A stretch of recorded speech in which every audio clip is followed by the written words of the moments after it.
So అందులో మనకి ఇలాంటివి ఉండడం పొలాల్లో చాలా ఇంపార్టెంట్. పిచ్చి చెట్లుగా చూడొద్దు, అడ్డం ఉందని కట్ చేసేయచ్చు. దాని నీళ్ళలో మొక్కలు రావని ఆలోచించొద్దు. చాలామంది ఫార్మర్స్ నీళ్ళలో మొక్కలు రావని ఇప్పుడు రీసెంట్గా ఒక 3-4 రోజుల్లో ఇలాంటి చెట్లు చాలా కట్ చేస్తాడండి రైతు. ఇంత ముందు ఇది అడవిలా ఉండేది, మీకు వెనకాల కనిపించేది చూడండి. ఇప్పుడు ఎలా ఉంది, ఖాళీ ప్లేస్ లేదా కింద మట్టి, కింద మడులు కట్టాడు. ఎంత పెద్ద చెట్టు కట్టేయించాడంటే జేసీబీ తీసుకొచ్చి మన కళ్ళ ముందు చెప్తానే ఉంది. అది అసలు వేప చెట్లేదు ఏమి లేదు, అది అడ్డం వచ్చి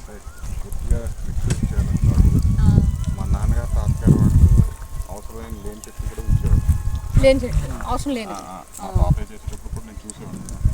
పొలంలో అన్ని చెట్లు ఉండే. ఒకటి మన అవసరానికి కావాల్సిన మామిడి చెట్లు ఉన్నాయనుకోండి, 10-15 వెరైటీలు, పనస, కుంకుడు అన్నీ ఉండేవి.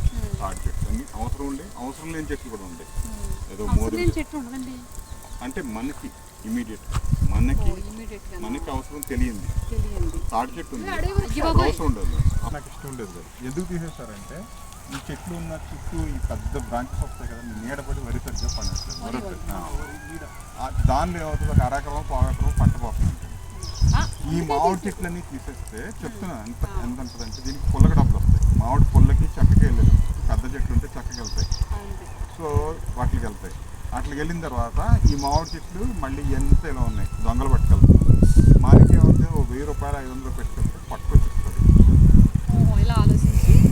మెజారిటీ మీకు ఒక కోతి మొదలెట్టింది అనుకోండి, మిగిలిన కోతులు అన్నీ మొదలెట్టింది. సో ఇప్పుడు ఏంటంటే ఇప్పుడు ఎలా ఉందంటే మా పొలంలో తాటి చెట్లు అవసరం లేదు, తీసేశారు మొత్తం. ఒక్క ముందుగా ఉందంటే పక్కన వాళ్ళు తినాలన్నమాట. నేను చాలా కోపం వస్తుంది. అలా అంటే ఇప్పుడు మా ఇంట్లో